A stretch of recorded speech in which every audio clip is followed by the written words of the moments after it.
I stepped through the doors of Millbrook Elementary School, the smell of floor wax and old books hitting me right away. The building looked like any other school from the outside: red brick, wide front steps, American flag on a pole near the entrance, but inside it felt older than it looked. The hallway stretched out ahead of me, lined with colorful construction paper art and motivational posters. I'd been working factory jobs my whole life until the plant closed down 3 months ago. The custodian position at Millbrook wasn't exactly a dream job, but it was steady work with benefits in a town where those were getting harder to find. A man appeared from around the corner.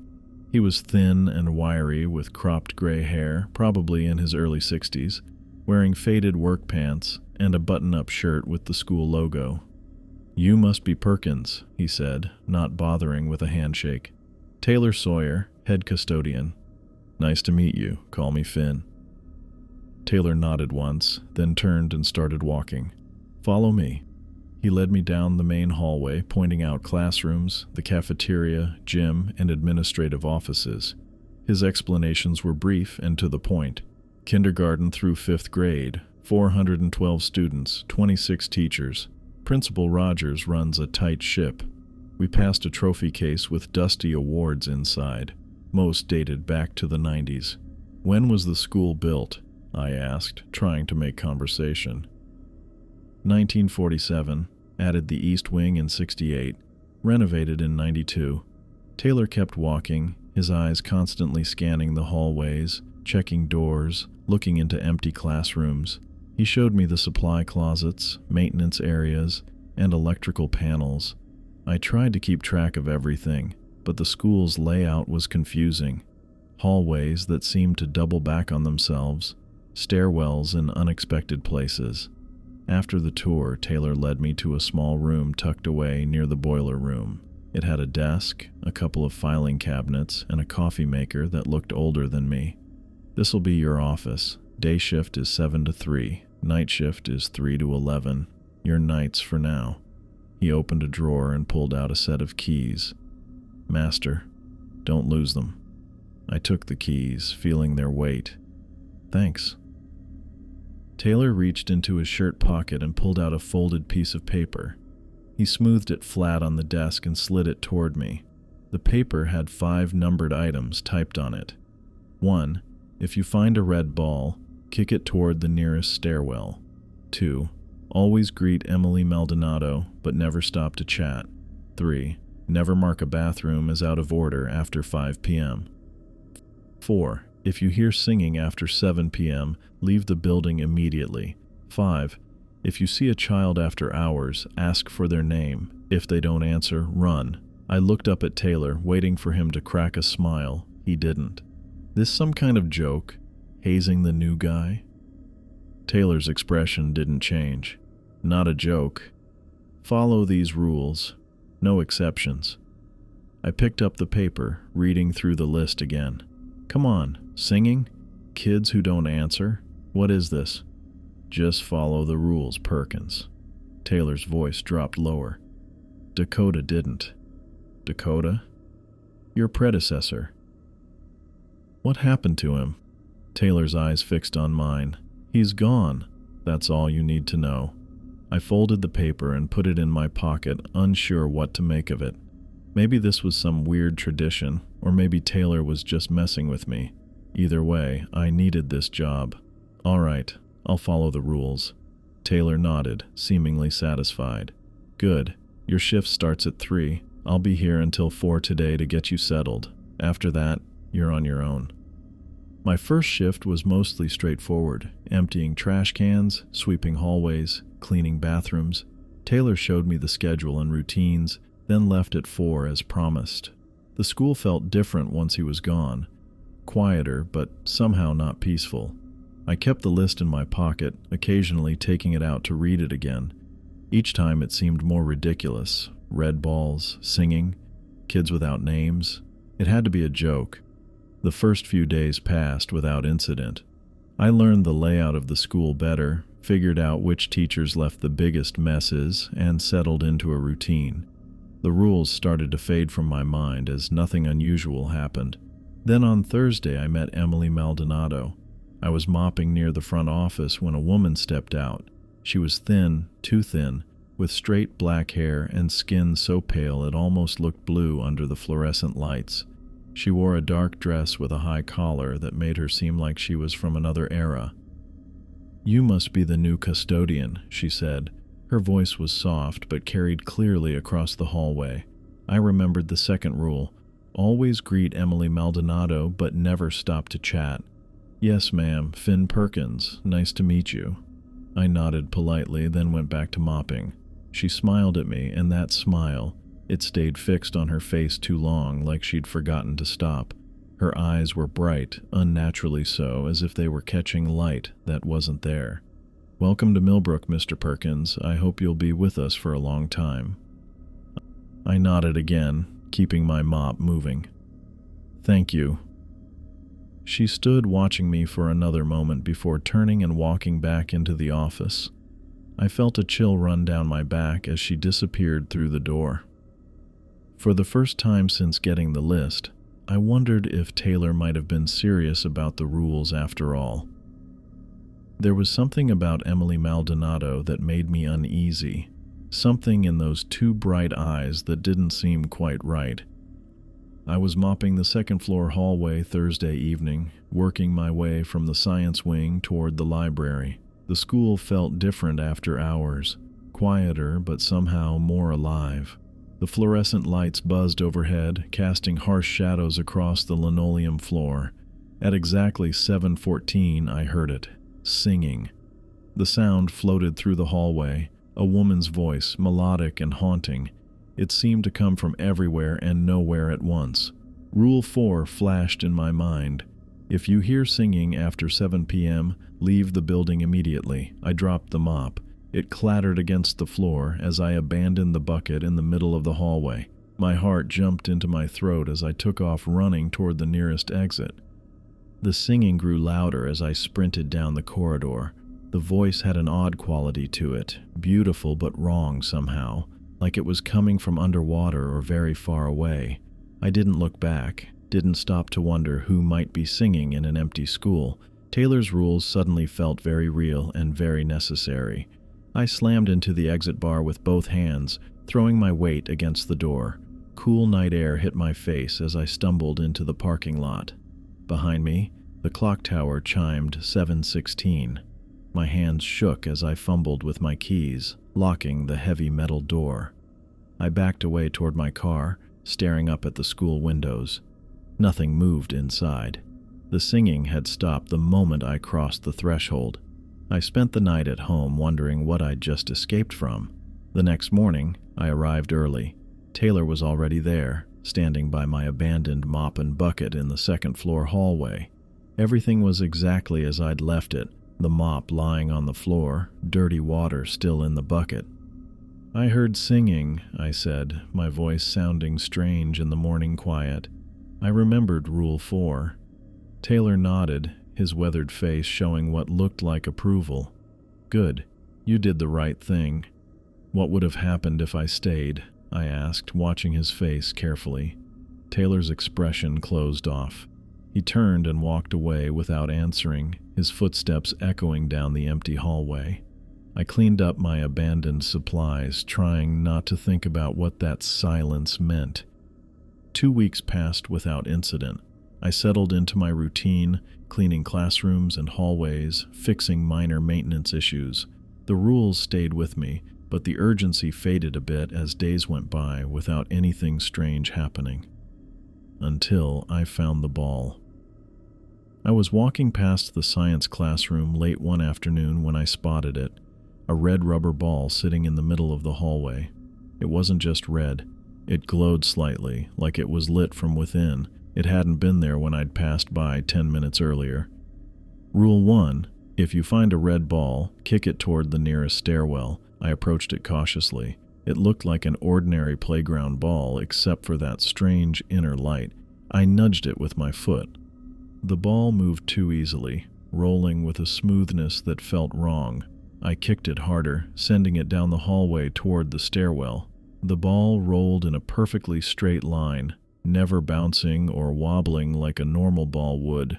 I followed it, watching as it made a turn at the corner without touching the wall, continuing its unnatural movement. It disappeared around the corner toward the gym. When I reached the spot where it should have been, the ball was gone. I stood there for a long moment, looking at the empty hallway. Taylor's rules weren't jokes or superstitions or the ramblings of an old man. Something strange was happening at Millbrook Elementary, and those rules were keeping me safe from whatever it was. I was changing light bulbs in the science hallway when I saw him.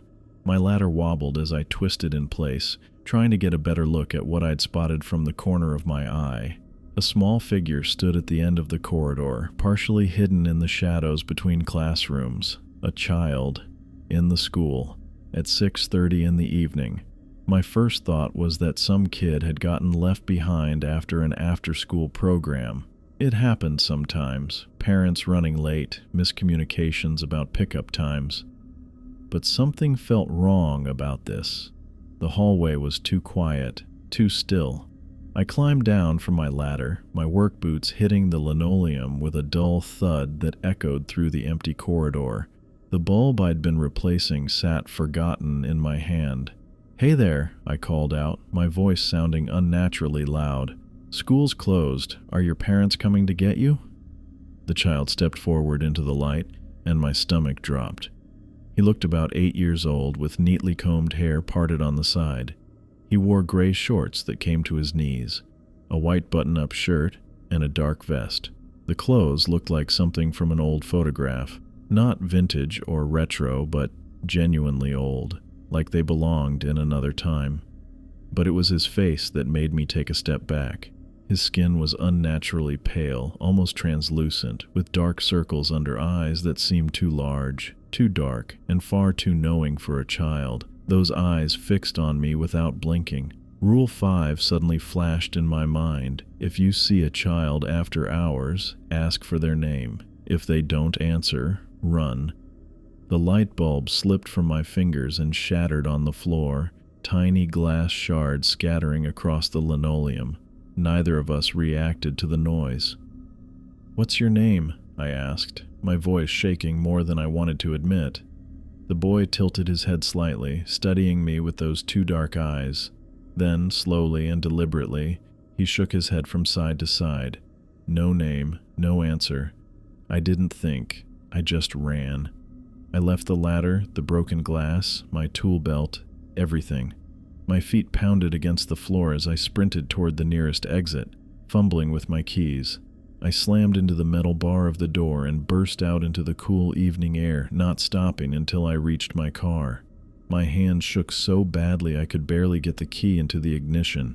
Once inside, I locked the doors and sat there, breathing hard, my heart hammering in my chest. I looked back at the school building. There, in a second-floor window that I knew for a fact I hadn't been anywhere near, stood the boy. He pressed one small hand against the glass, watching me with those dark, unblinking eyes. I stayed in my car, unable to move. The parking lot emptied as the last of the teachers left. The sky darkened. Still, I couldn't bring myself to go back inside to finish my shift. I couldn't even make myself drive away. I must have fallen asleep at some point, because the next thing I knew, sunlight was streaming through my windshield and someone was tapping on my window. Taylor stood outside my car, his weathered face creased with concern. I unlocked the door and stepped out, my back stiff from spending the night in the driver's seat. "You saw him," Taylor said. It wasn't a question. I nodded, rubbing my face with my hands. The boy. He wouldn't tell me his name. Taylor glanced toward the school building, then back at me. "You did right, following the rules. Who is he?" I asked, my voice hoarse. "Been here longer than me," Taylor said, shoving his hands in his pockets. "Shows up every few months, always asks the same thing. He didn't ask me anything. He will, if you let him get close enough." Taylor started walking toward the school entrance, and I fell into step beside him. "What happens to people who break the rules?" I asked, though I wasn't sure I wanted to know the answer. Taylor stopped walking. "Dakota Dominguez, the guy before you, thought he knew better." He shook his head. Lasted 3 months, then one day he just wasn't here anymore. He quit? Disappeared, Taylor said flatly. No notice. Car still in the lot for 2 days. No one's seen him since. Nothing in his apartment looked touched. No trace. I stared at the school building looming before us, thinking about the boy with the dark eyes and the clothes from another time, watching me from a window he shouldn't have been able to reach. I started to see the patterns as autumn settled over Millbrook Elementary. They were subtle at first, like noticing a song playing in another room. You'd catch bits and pieces until suddenly the whole melody made sense. The red ball never showed up randomly. The temperature would drop first, not dramatically, but enough that I'd feel a chill and zip up my work jacket. It happened 3 times in October, and each time I'd turn a corner to find that unnatural red sphere waiting in the middle of the hallway. The singing had its own warning system too. The lights would flicker, not all of them, just 1 or 2 in whatever hallway I was working in. A quick dimming that most people would blame on old wiring. But I knew better now. I'd learned to drop whatever I was doing and head for the nearest exit the moment I saw that telltale flicker. Emily Maldonado was the strangest barometer of all. On days when that nameless boy would appear, her eyes seemed to glow brighter, like someone had turned up the intensity behind them. I'd pass her in the morning, give my required greeting, and when I saw that unnatural brightness, I'd make sure to finish my work in well-lit areas and stay extra alert. Taylor never talked much about these patterns. When I tried asking him once, he just shook his head and said, "The rules are what matter, not why they work." But understanding the warning signs made me feel like I had some control in this place, where control seemed in short supply. By November, I'd settled into an uneasy rhythm with Millbrook Elementary. I followed the rules, watched for the signs, and managed to avoid any serious encounters. The school and I had reached a kind of détente. I respected its boundaries, and it let me do my job in relative peace, until the 3rd-floor bathroom started leaking. I noticed it on a Tuesday morning, water seeping out from under the door of the boys' bathroom near the art room. Inside, one of the toilets had a crack in the bowl, sending a steady stream onto the floor. I shut off the water supply and mopped up the mess, but the toilet needed replacing. The leak had already soaked into the floor and was threatening to damage the ceiling in the classroom below. Rule 3 was clear: never mark a bathroom as out of order after 5 p.m. But this was morning and the damage was getting worse. I had no choice. I put up the laminated out of order sign, locked the door, and went to find Principal Rogers. His office was at the end of the administrative wing, a modest space with awards and certificates covering one wall and a large desk dominating the center. Principal Rogers sat reviewing papers, his rectangular glasses perched on his nose. He looked up as I knocked on his open door. "Finn, come in. What can I help you with?" "We've got a problem with the 3rd-floor boys' bathroom," I explained. "Cracked toilet, water damage spreading to the floor and possibly the ceiling below. I've shut off the water, but we need a plumber and probably someone to check the structural damage." He nodded, removing his glasses. "I'll call our contractor. They should be able to get someone here tomorrow." He made a note on his calendar. "You've marked it as out of order, I assume?" "Yes, sir." "Good. Keep an eye on it today. Make sure the water isn't spreading." I headed back to my regular duties, checking the bathroom periodically throughout the day. The water had stopped spreading, but the damage was clear. The floor tiles near the toilet had started to warp, and there was a damp spot forming on the classroom ceiling below. As my shift stretched into evening, I grew increasingly uneasy. The bathroom remained marked as out of order, and 5 p.m. came and went. I considered taking down the sign. Rule 3 was explicit, but the damage would only get worse if some kid wandered in there tomorrow. Surely the rules had exceptions for emergencies. This wasn't some superstition. This was practical building maintenance. At 6:30, I was buffing the 1st-floor hallway when I heard it. a faint scratching sound coming from upstairs. At first I thought it might be mice in the walls. The old building had its share of pests, especially as the weather turned colder. But the scratching grew louder, more deliberate. I turned off the buffer and listened. It was coming from the 3rd floor, right above where I stood. I tried to ignore it. The buffing machine was loud enough to drown out most noises, and I still had the entire 1st floor corridor to finish. But the scratching intensified, becoming more frantic and desperate, like something was trying to claw its way through wood. By 7, the sound had become impossible to ignore. It echoed through the empty school, a persistent scraping that made the hair on my arms stand up. I knew I should just leave, get out before 7:15 when the singing might start, but I couldn't. Something about that desperate scratching pulled at me. I took the stairs slowly, my heavy work boots echoing in the stairwell. The 2nd floor was silent and dark, most of the lights already off on my evening timer system. But light spilled down the stairs from the 3rd floor, and the scratching grew louder as I climbed. When I reached the 3rd floor landing, the sound was unmistakably coming from the bathroom, the one I'd marked as out of order, deep, gouging sounds of something sharp against wood. I approached cautiously, flashlight in hand, though the hallway lights were still on. The scratching stopped abruptly as I got closer, replaced by an eerie silence that felt even worse. The bathroom door came into view, and I froze.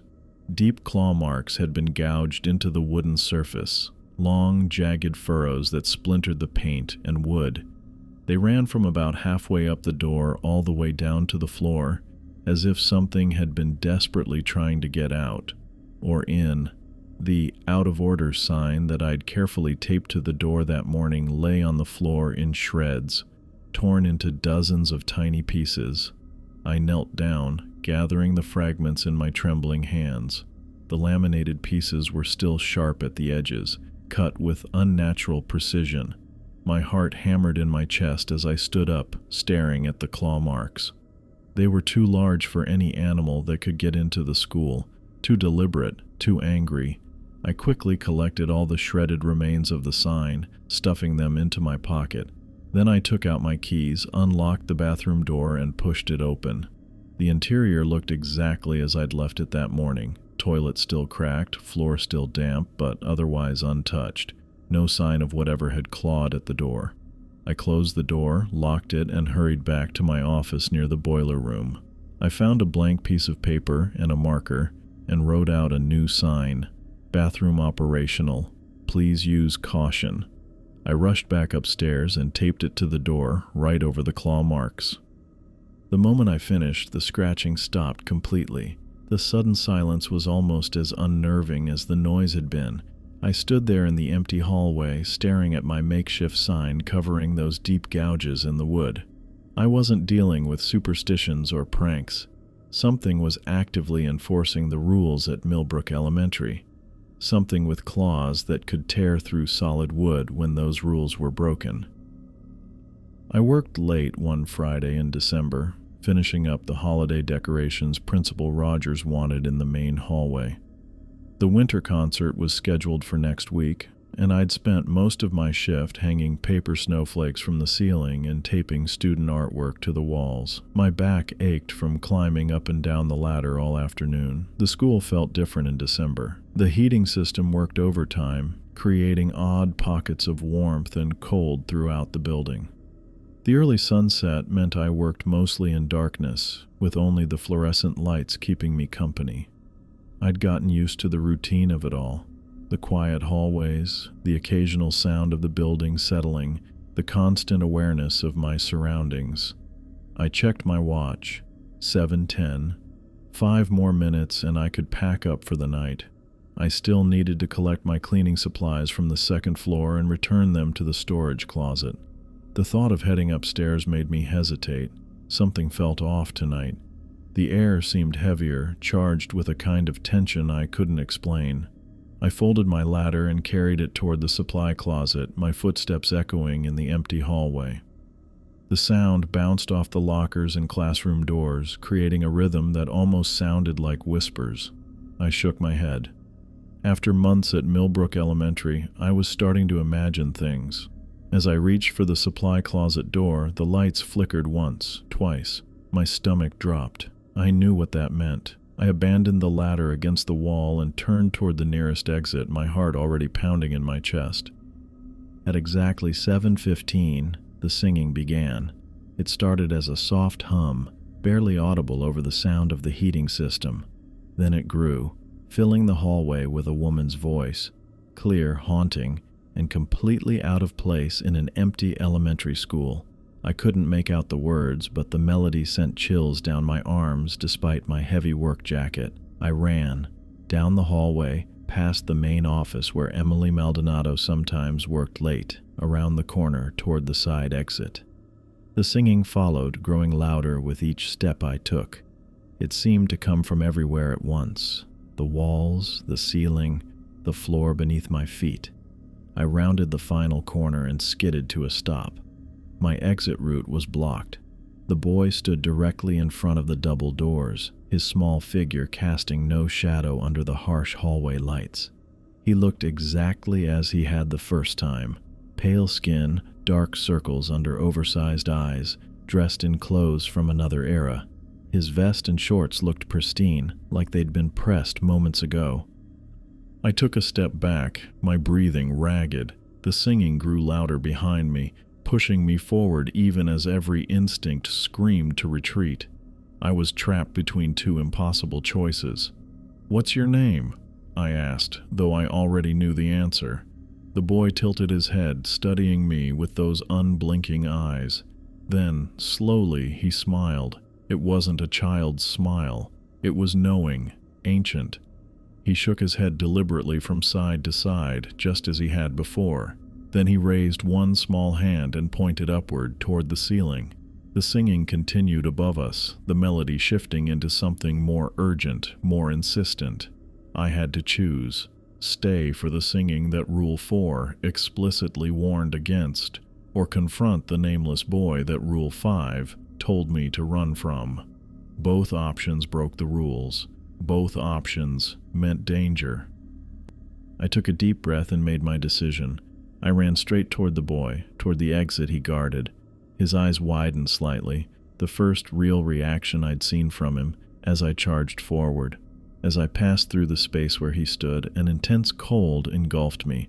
It was like plunging into ice water, the kind of cold that steals your breath and stops your heart. For a moment, I felt weightless, disconnected from my body, like I was floating in that terrible cold.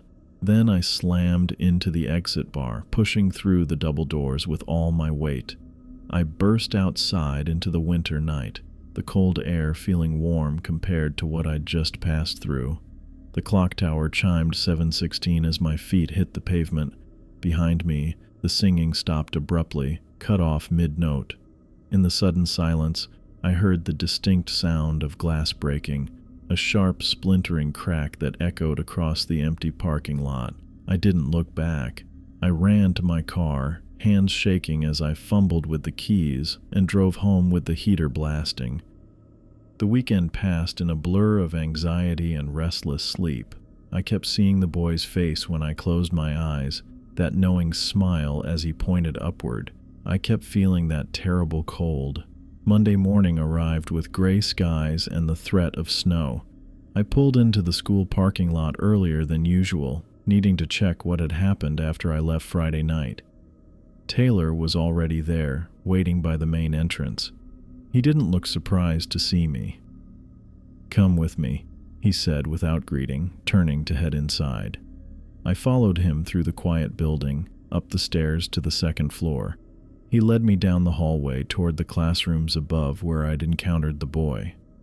"Found these this morning," Taylor said, pointing to the windows that lined the hallway. Every window on the second floor had spiderweb cracks spreading from the center outward. The glass hadn't fallen, but it looked like something had tried to break through from the inside. "All of them?" I asked, my voice barely above a whisper. Taylor nodded, running a weathered hand along one of the cracked panes. "All of them, at the exact same time, looks like." He turned to face me, his sharp blue eyes studying my face. For the first time since I'd started working at Millbrook, I saw something new in his expression: respect. "You know," he said slowly, "you're the first custodian to last this long while actually following the rules." I'd been at Millbrook Elementary for nearly 2 months now, and the pattern of strange events had become almost predictable. The red ball appeared every few weeks. The singing started at 7:15 sharp on random evenings. The boy with the old-fashioned clothes showed up when I least expected him. Emily Maldonado's eyes glowed brighter on certain days. I'd learned to watch for the warning signs and follow the rules without question. That Wednesday night seemed ordinary at first. I was in the gym, running the buffer over the basketball court floor. The squeak of the machine echoed in the empty space as I made long, even passes across the hardwood. The school had a basketball game scheduled for Friday, and Principal Rogers wanted the floor looking its best. I'd already cleaned the bleachers and wiped down the scoreboard. I shut off the buffer at 6:30 to take a break. The sudden silence felt heavy in the large room. I wiped sweat from my forehead with my sleeve and walked toward my water bottle on the stage steps. That's when I saw it. A red rubber ball sat perfectly centered on the free throw line. It hadn't been there moments before. I knew this because I'd just buffed that exact spot. The ball looked ordinary enough, just a standard playground ball, except for the faint red glow it gave off, as if lit from within. I'd seen this ball before, always appearing out of nowhere, always when I was alone. Rule number 1. If you find a red ball, kick it toward the nearest stairwell. I walked over to it, my footsteps loud in the empty gym. The nearest stairwell was through the double doors to my right, past the trophy case. I lined up and gave the ball a solid kick. Instead of rolling across the floor like a normal ball, it bounced straight up, 10 feet in the air, and stopped. Just stopped, hovering in midair at eye level. The ball rotated slowly, its glow intensifying. "What the hell?" I whispered, backing away. The overhead lights flickered once, twice, a bad sign. I checked my watch, 7:13. Rule number 4, if you hear singing after 7 p.m., leave the building immediately. I needed to get out before the singing started. I turned toward the main exit, but froze when I heard it, a soft humming that quickly grew into a woman's voice, singing a melody I couldn't quite place. The sound came from everywhere at once, from the walls, the ceiling, the floor beneath my feet. My watch read 7:14 exactly. This wasn't right. The singing never started this early, and the ball never hovered. Something was different tonight. Something was wrong. I ran toward the main gym doors, but skidded to a stop when I saw who stood there. The boy. The same pale kid with dark circles under his eyes and old-fashioned clothes.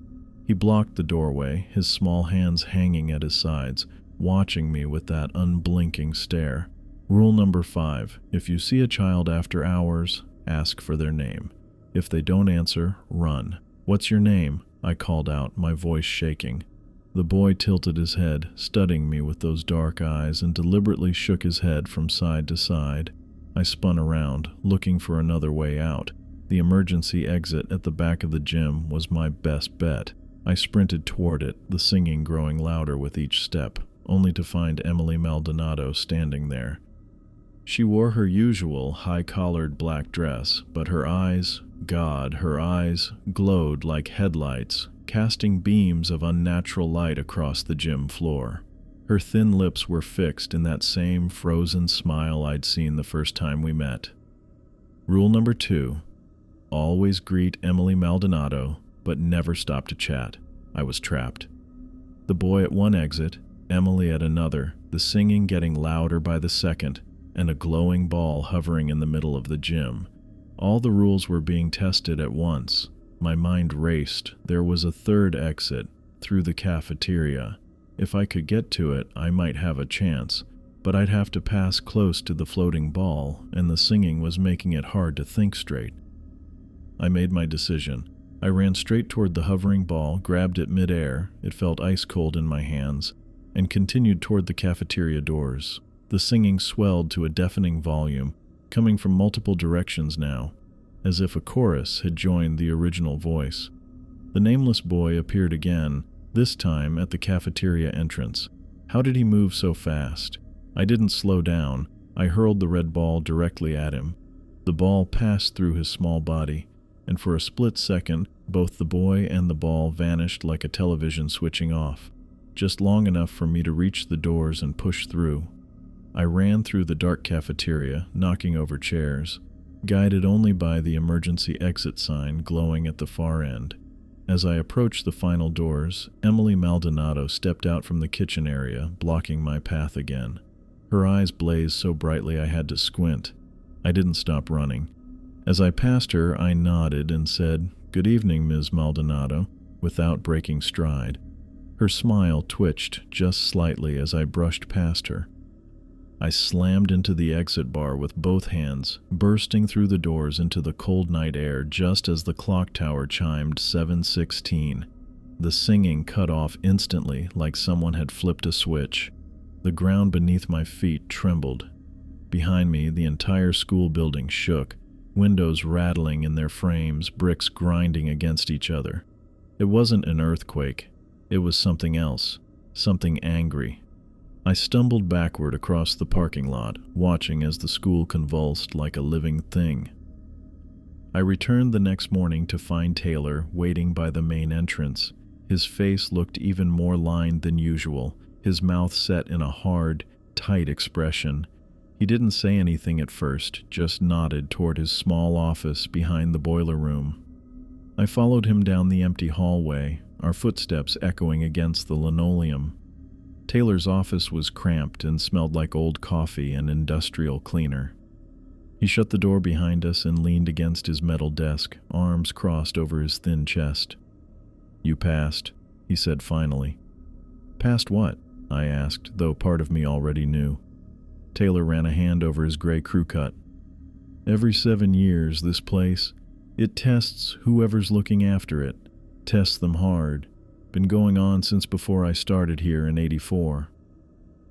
I thought about the night before, the red ball floating in midair, the singing starting early, Emily and the boy blocking my exits, all the rules being broken at once. So that wasn't normal, even for this place." Taylor shook his head. "Normal is what you've seen up till now. One thing at a time, predictable patterns, but every 7 years it all comes at once, like the school's seeing what you're made of." He looked up at me, his blue eyes sharp. "You're the first to pass in decades." "What happens to the ones who don't pass?" I asked, thinking about Dakota Dominguez. Taylor looked away. "They don't come back." I let that sink in. "Why tell me this now?" "Because you need to understand what you're dealing with." Taylor straightened up. "This building, it's alive somehow, bound by the same rules we are. It tests you, but it also respects when you follow its rules. You earned something last night." "What, exactly?" "Acceptance," Taylor said simply. "Come on, I want to show you something." We walked through the quiet morning hallways. The school felt different somehow, still strange, but less hostile. When we reached the gym, Taylor pushed open the doors. There, on the free throw line, sat a red rubber ball. "Go ahead," Taylor said. I hesitated, then walked over and gave the ball a solid kick toward the doors. It rolled normally across the polished floor, bouncing once against the wall before coming to rest by the trophy case. No hovering, no unnatural movement. "The singing won't start before 7:30 now," Taylor said as we walked back into the hallway. "Gives you plenty of time to get out. The boy will still show up sometimes, but he won't block your way anymore." "And Emily?" I asked. "Her eyes are back to normal. Well, normal for Emily." Taylor almost smiled. "The school accepted you. Doesn't mean the weird stuff stops, but it won't be trying to get rid of you anymore." Over the next few weeks, I found Taylor was right. The supernatural occurrences continued, but they felt different now, less threatening. One evening, I saw the nameless boy standing at the end of a hallway. He still wouldn't give his name when asked, but he moved aside when I needed to pass. The singing still came sometimes, but never before 7:30, just as Taylor had promised. I even tested it once, staying until 7:25, hearing the first notes as I walked calmly to my car. Emily Maldonado remained strange, her too-fixed smile and her pallor unchanged, but her eyes no longer glowed with that unnatural light when she greeted me in the mornings.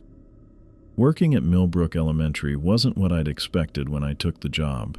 The rules that had seemed so restrictive at first now felt like something else entirely, a strange kind of partnership with whatever lived in the walls of this place. I followed the rules, and the school kept its part of the bargain. I'd moved to Cedar Falls 6 months ago after the factory closed in Detroit. I'd been drifting, taking whatever work I could find, feeling out of place and temporary. But now, walking these halls, knowing their secrets, I felt something I hadn't expected, a sense of belonging. The school had tested me, and I had passed. I had found an unexpected home at Millbrook Elementary,